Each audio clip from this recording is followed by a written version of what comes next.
에베소서 6장 13절부터 17절까지 저와 여러분이 한 절씩 교독하겠습니다. 에베소서 6장 13절부터 17절까지 한 절씩 교독하겠습니다. 그러므로 하나님의 전신갑주를 취하라. 이는 악한 날에 너희가 능히 대적하고 모든 일을 행한 후에 서기 위함이라.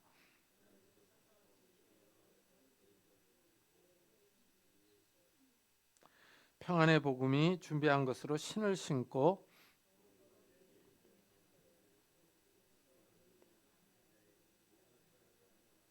다 같이 구원의 투구와 성령의 검 곧 하나님의 말씀을 가지라. 아멘. 사도 바울은 에베소 교회 성도들에게 이 악한 마귀를 대적하기 위하여 하나님의 전신갑주를 입으라 하고 권합니다. 이 악한 마귀의 공격을 막아내기 위해서입니다. 이 13절에 보니까 그러므로 하나님의 전신갑주를 취하라. 이는 악한 날에 너희가 능히 대적하고 모든 일을 행한 후에 서기 위함이라 하고 말을 해요. 우리는 1년 365일을 살아갑니다. 그 많은 날 가운데 악한 날이 있다라고 얘기를 해요. 이 악한 날은 이 악한 마귀가 성도들을 공격하는 날이죠. 이 악한 마귀는 성도들을 쓰러뜨리기 위한 계획이 있습니다. 이 예수님이 40일 금식 기도를 마쳤을 때 배가 고픕니다. 그때 악한 마귀는 돌로 떡을 만들어 먹으라 하고 시험을 해요. 근데 이 악한 마귀가 예수님을 찾아와 시험하는 때를 한번 잘 생각을 해보세요. 40일을 금식 기도했으니까 배가 고프지 않습니까? 그러니까 배가 고플 때, 이 사람이 약할 때, 이때 이제 공격해 오는 거죠. 이렇게 악한 마귀는 이 우리를 공격하는 때가 있어요. 이래서 바울이 앞에서 이 4장에서 이렇게 얘기를 했어요.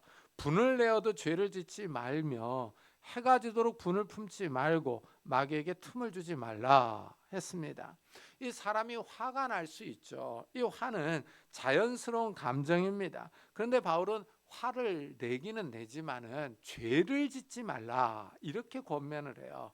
왜냐하면 이 화가 날 때가 죄를 짓기 쉬운 때이기 때문입니다.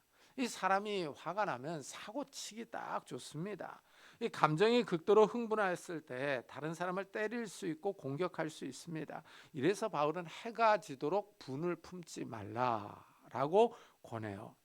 계속 화가 나 있으면은 사고를 칠 가능성이 높기 때문이죠. 여기에 악한 마귀는 또 옆에 와서 자꾸 충동질을 합니다. 우리의 감정을 건드려요. 이 상황을 더 악화시키기도 하고 충동질을 하죠. 이래서 마귀에게 틈을 주지 말라라고 명령하는 거예요. 이 전투가 벌어지는 현장에 보면은 군인들이 전쟁을 준비하는 시간이 있고 직접 적과 맞서서 교전을 벌이는 시간이 있습니다. 치열한 전투가 벌어지는 시간이 있어요. 이때는 군인들에게 안 좋은 시간입니다. 자칫 잘못했다가는 다치거나 죽을 수 있습니다. 작은 실수도 용납되지 않는 때입니다. 군인들이 극도로 신경이 예민한 날입니다. 이렇게 전투가 벌어지는 날이 있듯이 악한 마귀가 우리를 공격하는 악한 날이 있다는 거예요. 그러니까 영적 전투가 벌어지는 날입니다. 이 영적 전투는 성도라면 누구나 겪어야 할 싸움입니다. 목사라고 피해가지는 않습니다. 오히려 목사에게 더 심하게 달려들죠. 악한 마귀는요. 교회 오래 다닌 장로님, 권사님, 집사님이라고 마귀가 봐주진 않습니다. 오히려 교회 지도자들이라면 더 심하게 달려들겠죠. 대학생이라고 해서 마귀가 피해가지는 않습니다. 예수를 믿는 모든 사람은 영적 전투를 치러야 합니다. 이래서 바울은 성도들에게 하나님의 전신갑주를 입으라 하고 명령을 하는 거예요. 로마 군인들이 완전 무장을 했듯이 성도들 역시 완전 무장을 해야 합니다. 먼저 진리의 허리띠가 필요합니다. 이 허리띠를 잘 매야 이 군복이 흘러내리지 않죠. 이 군인이 빨리 뛰어야 하는데 군복이 흘러내리면은 빨리 이동할 수가 없습니다. 옷이 딱 맞아야 잘 뛸 수 있고 싸울 수 있어요. 이와 마찬가지로 성도들은 진리로 허리띠를 매야 합니다. 이 진리는 참이죠. 거짓이 아닙니다. 이 진리는 예수 그리스도께 속했어요. 예수님이 자신을 소개하실 때 나는 길이요 진리요 생명이니 하고 말씀하셨습니다. 예수님이 진리이십니다. 예수를 믿는 사람들은 당연히 진리에 속한 사람들입니다. 예수님을 따라 진실한 마음으로 말하며 행동해야 돼요. 거짓을 멀리해야 합니다. 거짓은 마귀에게 속했기 때문입니다. 마귀는 거짓말장이요 처음부터 진리가 그 속에 없는 자입니다. 예수를 믿는 사람들은 거짓과 불의, 부정을 미워하며 멀리해야 할 이유가 바로 여기에 있습니다. 이 다음으로 필요한 것이 의의 호신경이라고 그래요. 호신경. 이거는 가슴, 폐, 심장을 보호하는 노쇠로 만든 가슴 마기를 의미합니다. 오늘날의 방탄조끼에 해당할 거예요. 중동 지역에서 작전하는 미군들을 보면은 방탄조끼를 다 입고 다닙니다. 이들과 싸우는 중동 사람들을 보면 터번을 쓰고 긴 옷을 입고 있습니다. 방탄조끼를 착용하고 있지 않아요. 이 미군과 중동의 무장단체 전투원들과 장비 차이가 너무 심합니다. 장비에서 상대가 되질 않아요. 이 이슬람 신앙으로 무장을 하고 소총을 든 채로 구호를 외칩니다. 사기는 하늘을 찌를 것 같습니다. 그러나 장비가 열악합니다. 아무리 이슬람 신앙으로 무장하고 있어도 총알이 비껴가지는 않습니다. 총에 맞으면 픽픽 쓰러집니다. 방탄조끼라도 착용하고 있으면 어느 정도 총알을 막아줍니다. 이와 같이 바울은 성도들에게 의의 호신경을 붙이라 라고 말합니다. 이 성도들의 가슴을 보호하는 영적 무기는 의입니다. 의는 사람의 선한 행동에서 오는 것이 아니라 예수 그리스도를 믿음으로 옵니다. 믿음으로 의롭게 됩니다. 이 사람이 타락했어요. 이 종교개혁자였던 칼빈은 사람이 전적으로 타락했다고 말합니다. 사람이 부패해서 스스로 구원할 수가 없습니다. 우리가 죄인이었을 때 예수 그리스도께서 우리를 위하여 죽으셨어요. 예수님이 십자가에서 우리의 죄를 위하여 고난을 겪었습니다. 예수님께서 우리를 위하여 십자가에서 죽었다는 사실을 믿을 때 우리의 죄가 용서받습니다. 예수 그리스도를 믿음으로 우리가 의롭게 됩니다. 우리의 선한 행동으로 의롭게 되는 것이 아닙니다. 이래서 바울은 의인은 믿음으로 말미암아 살리라 하고 말해요. 예수 그리스도를 믿음으로 의롭게 되었습니다. 죄를 버리고 의롭게 살아야 할 이유가 여기 있습니다. 의롭게 살아갈 때, 즉 죄를 멀리하며 버릴 때 마귀가 우리를 공격할 수 없습니다.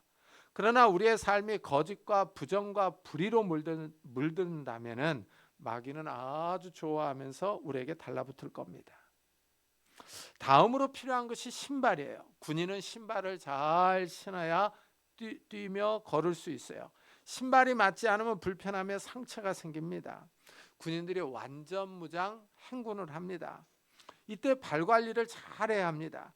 이 발에 상처가 나면 행군하는 내내 불편합니다. 발이 아프면 걷거나 뛸 수가 없어요. 적을 향해 공격할 수 없습니다.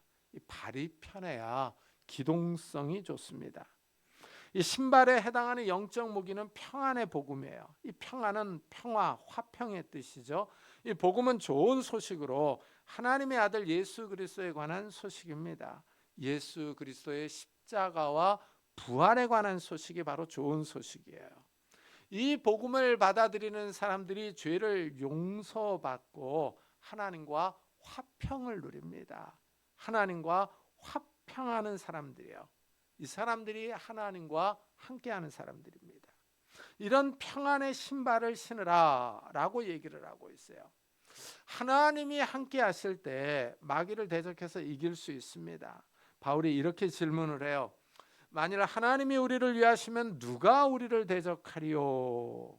하나님이 우리 편이 되시면 대적할 사람이나 세력이 없다는 의미입니다. 창조주 하나님이 우리와 함께 하시는데 감히 누가 우리를 대적하겠습니까? 대적할 사람이 없다는 대답을 전제하고 있습니다. 바울이 다시 이렇게 묻습니다. 누가 능히 하나님께서 택하신 자들을 고발하리요? 의롭다 하신 이는 하나님이시니 누가 정죄하리요? 하나님이 우리를 의롭다고 인정하셨는데 감히 누가 우리를 고발하겠습니까? 하나님이 우리를 지키신다는 거죠. 그래서 고발할 사람이나 세력이 없다는 겁니다. 더 나아가 우리를 정죄할 사람이 없습니다. 이 질문들은 최후 승리를 얘기하고 있는 거죠. 이 마지막 심판 때 우리를 대적하고 고발할 자가 없다는 겁니다. 이 마귀가 고발하는 자거든요. 참소하는 자입니다. 성도들을 자꾸 고소해요. 그래서 우리가 이 땅에서 사는 동안에 마귀는 우리를 시험하며 고발합니다. 그러나 최후 승리가 약속되어 있습니다. 예수 그리스도께서 죽음에서 부활하심으로 성도들은 최후 승리를 보장받고 있어요. 이 땅에서는 잠시 어려울 수 있습니다. 그러나 우리는 영원한 승리를 보장받은 사람들입니다. 바울은 평안의 복음을 준비하라고 합니다. 이 말은 언제든지 복음을 전할 준비를 하라는 뜻입니다. 우리 주위에 아직도 믿지 않는 사람들이 있습니다. 이들에게 평화의 복음을 전할 태세를 갖추라고 권면합니다. 다음으로 필요한 것이 방패예요.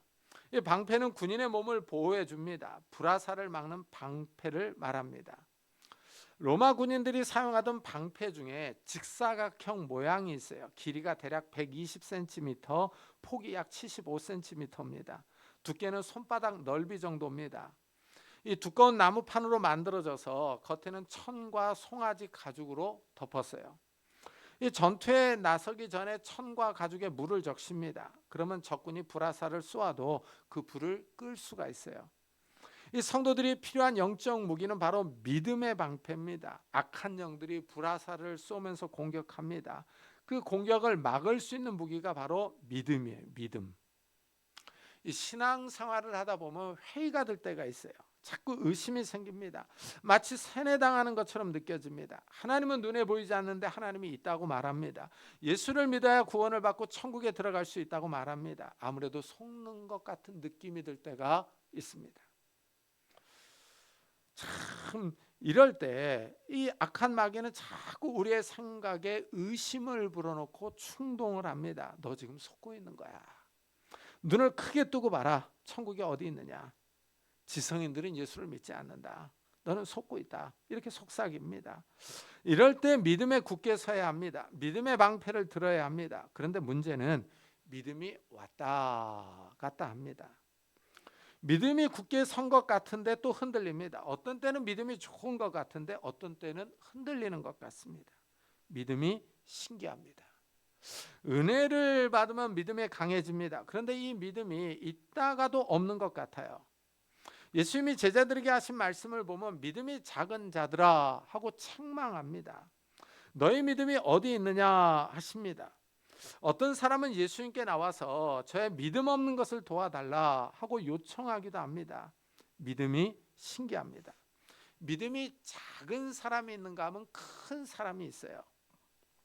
이 세상이 감당할 수 없는 믿음을 소유한 사람도 있습니다.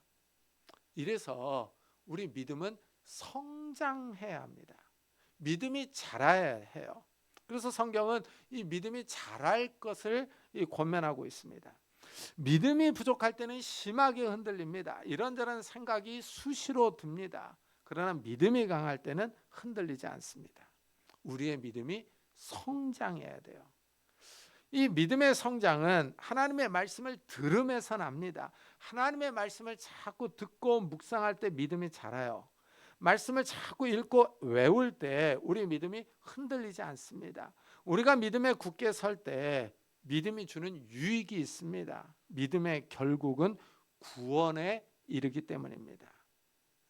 내가 만일 내 입으로 예수를 주로 시인하며 또 하나님께서 그를 죽은 자 가운데서 살리신 것을 내 마음에 믿으면 구원을 받으리라. 사람이 마음으로 믿어 의에 이르고 입으로 시인하여 구원에 이르느니라 라고 말합니다. 그러니까 이 하나님의 말씀을 마음으로 믿는 거예요. 이 마음으로 믿은 것을 입으로 고백하는 겁니다. 이 입으로 시인하는 거죠. 이런 사람들이 구원에 이릅니다. 그러니까 이 구원에 이르도록 우리 믿음이 계속 자라야 되는 거예요. 근데 이제 신앙생활을 하다 보면은 좀 쉬고 싶다는 생각이 들기도 합니다. 매일 성경 읽고 기도하며 예배에 참석하는 것이 힘듭니다. 이때 이제 마귀는 또 옆에서 속삭여요. 좀 천천히 해라. 그동안 열심히 했으니 좀 쉬었다 해도 괜찮다. 열심히 일한 당신 떠나라. 뭐 이렇게 유혹을 합니다. 그러나 성경은 열심을 품고 주를 섬기라라고 말합니다. 다음으로 필요한 것이 구원의 투구예요. 헬멧입니다. 헬멧. 우리 몸에서 가장 중요한 부분이 바로 머리와 가슴이죠. 이 영화에서 보면 킬러들이 노리는 곳이 가슴과 머리입니다. 가슴은 방탄조끼를 입고 있으니까 이 머리를 노리기도 합니다. 이 머리를 보호하는 것이 아주 중요하죠. 운전하면서 보면은 이 헬멧을 쓰지 않은 채로 오토바이를 타고 가는 사람들이 있습니다. 상당히 불안하죠. 오토바이는 작은 충돌에도 쉽게 넘어집니다. 넘어져서 팔이 부러지거나 다리를 다치는 것은 그나마 다행이죠. 머리를 다치면 큰일입니다. 평생 불구로 살아가야 합니다. 이래서 이 헬멧이 머리 부상을 방지해줘요. 이 헬멧에 해당하는 영적 무기가 바로 구원입니다. 예수를 믿음으로 우리가 구원을 받습니다. 구원받은 사람들이 바로 성도들이에요. 그래서 주 예수를 믿으라. 그리하면 너와 내 집이 구원을 받으리라 하고 말합니다. 예수 그리스도가 우리의 구원자입니다. 그분이 우리를 죄와 사망에서 구원하십니다. 또한 우리의 경제적, 육체적, 정신적, 사회적인 어려움과 환난에서 우리를 구원하실 수 있는 능력의 하나님입니다. 예수 그리스도를 믿을 때 구원이 있습니다. 이 마지막 무기가 칼입니다. 칼. 여기 나오는 완전 무장 가운데 칼이 유일한 공격용 무기예요. 이때까지는 다 수비용입니다. 그러나 칼은 수비와 공격 모두 가능한 무기입니다. 수비만 잘해서는 이길 수가 없습니다. 공격을 해야 이길 수 있어요. 그래서 공격이 최선의 수비다라고 말하기도 합니다. 이 칼에 해당하는 무기가 바로 하나님의 말씀이에요. 성령의 검, 곧 하나님의 말씀을 가지라 라고 말을 해요. 이 표현을 한번 잘 생각을 해보세요. 성령의 검, 곧 하나님의 말씀을 가지라 그래요.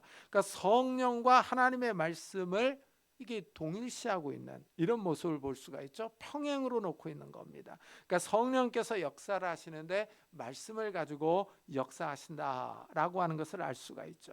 그리고 또 참 이 말씀이 신기해요. 이 말씀을 자꾸 읽고 묵상하면은 이 생각과 영혼이 깨어납니다. 그런데 이 말씀을 좀 등한시하면은 자꾸 이게 또 딱딱해져요. 그러면서 이 무감각해지는 이런 모습을 볼 수 있거든요. 그래서 이 마귀를 대적하여 공격할 수 있는 공격용 무기가 바로 하나님의 말씀이에요.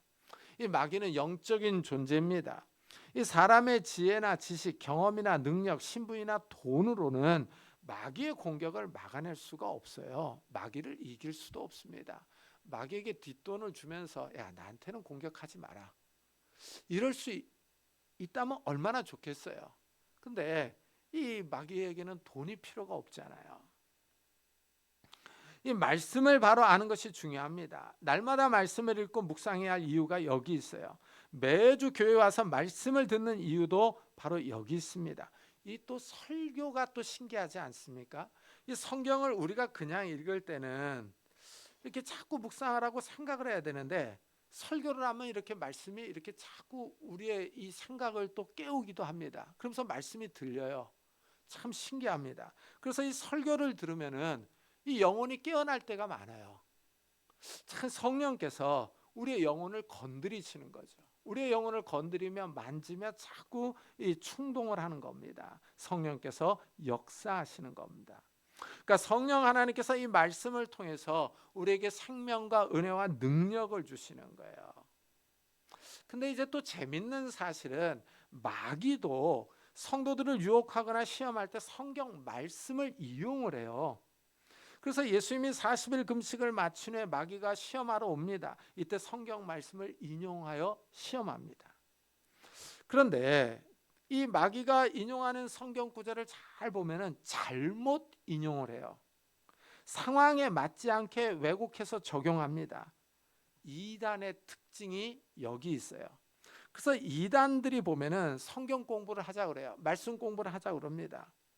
그러면서 이단은 말씀을 신령하게 영해한다고 그래요. 근데 가만히 들어보면 성경을 잘못 인용하며 해석을 합니다. 상황에 맞지 않게 해석을 해요. 이 성경은 역사적인 상황이 있거든요. 이 역사 속에서 나오는 하나님의 말씀이거든요. 근데 이런 역사적인 상황을 무시하고 자기 마음대로 해석하는 경우가 많습니다. 참 이래서 이 마귀가 하는 일들이 보면 말씀을 인용하는데 잘못 인용을 많이 합니다. 참 재밌습니다. 이런 거 보면요. 왜 우리가 성경 말씀을 날마다 읽어야 하겠습니까? 왜 말씀을 묵상하면서 그 말씀대로 살아가야 하겠습니까? 악한 마귀의 시험과 유혹을 이길 수 있는 유일한 무기가 이 말씀이기 때문이에요. 이래서 성경을 사랑해야 합니다. 성경을 읽어야 돼요. 그래야 영적으로 강한 신앙인이 될 수가 있어요. 이 하나님의 말씀이 살아있고 운동력이 있습니다. 악한 마귀를 대적할 수 있는 능력이 있어요. 악한 마귀는 눈에 보이지 않습니다. 그렇다고 없는 것이 아닙니다. 악한 마귀는 끊임없이 우리를 시험하며 넘어뜨리려고 합니다.